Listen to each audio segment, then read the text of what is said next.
it once again.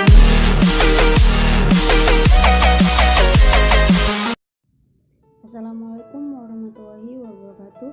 Kembali lagi dengan saya Siti Rofiqatul Hasanah, NIM E 2019-2172. Saya dari kelas Ekonomi Syariah 4, Prodi Ekonomi Syariah semester 3, Fakultas Ekonomi dan Bisnis Islam di Institut Agama Islam Negeri Jember.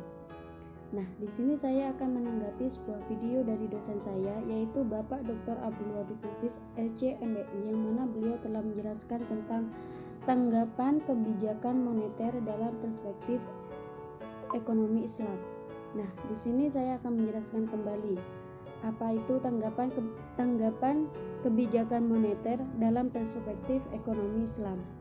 Sebelum saya menjelaskan lebih dalam apa itu tanggapan kebijakan moneter dalam perspektif ekonomi Islam, kita harus tahu terlebih dahulu apa itu kebijakan moneter. Nah, kebijakan moneter itu apa? Kebijakan moneter merupakan kebijakan yang digunakan oleh pemerintah untuk mengatur jumlah uang beredar. Nah, kontribusi kebijakan moneter terhadap stabilitas harga sangat penting untuk menekan tingkat inflasi. Pertumbuhan jumlah uang beredar sebaiknya mengikuti pertumbuhan ekonomi sehingga secara tidak langsung dapat menekan tingkat pengangguran.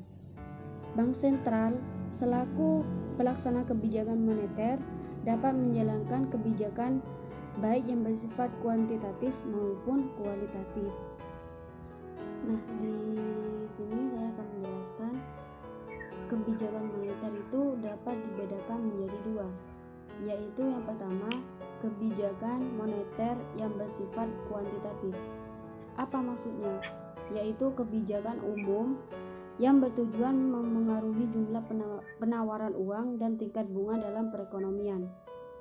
Kebijakan ini mencakup operasi pasar terbuka, mengubah persyaratan cadangan minuman, dan yang terakhir, mengubah tingkat suku bunga. Dan yang kedua, kebijakan moneter yang bersifat kualitatif. Yang bersifat kualitatif ini dibagi menjadi dua, yaitu pengawasan pinjaman secara selektif, yaitu menentukan jenis-jenis pinjaman yang harus dikurangi atau digandakan. Dan yang kedua, pembujukan moral, yaitu bank sentral menghimbau serta membujuk bank-bank untuk melakukan suatu hal yang diarahkan. Misalnya, pada saat terlalu banyak jumlah uang beredar, bank sentral bisa membujuk pada bank untuk mengurangi penyaluran kreditnya. Dan banyak faktor yang mempengaruhi pemerintah dan sistem bank dalam menentukan jumlah penawaran uang pada suatu waktu tertentu. Tingkat bunga tidak mempunyai peranan dalam menentukan jumlah uang yang ditawarkan pada suatu waktu tertentu. Perubahan tingkat bunga dalam analisis parsial terjadi ketika ada pergeseran baik permintaan maupun penawaran uang. Dan di dalam kebijakan moneter itu ada faktor-faktornya. Faktor-faktor yang menentukan efektivitas kebijakan moneter. Apa saja faktor-faktornya? Faktor-faktornya dapat dibagi menjadi tiga. Yang pertama, perbedaan tingkat elastisitas permintaan uang. Dan yang kedua, perbedaan elastisitas efisiensi modal marginal atau MEI. Dan yang terakhir, perubahan dalam marginal propensity to konsumsi atau MPC. Dan yang terakhir, saya akan menjelaskan tentang manajemen moneter Islam. Manajemen moneter Islam ini dasar pemikiran manajemen moneter dalam konsep Islam adalah terciptanya stabilitas permintaan uang dan mengarahkan permintaan uang pada tujuan yang penting dan produktif.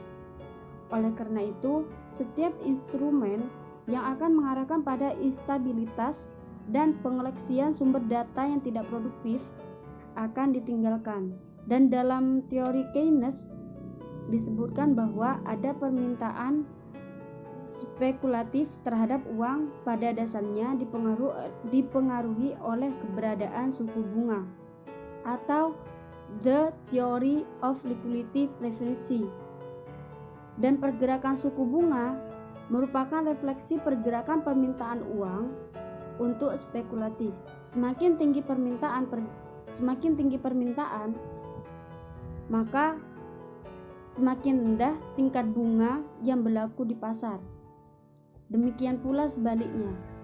Apabila permintaan uang spekulatif menurun, tingkat suku bunga itu akan relatif meningkat.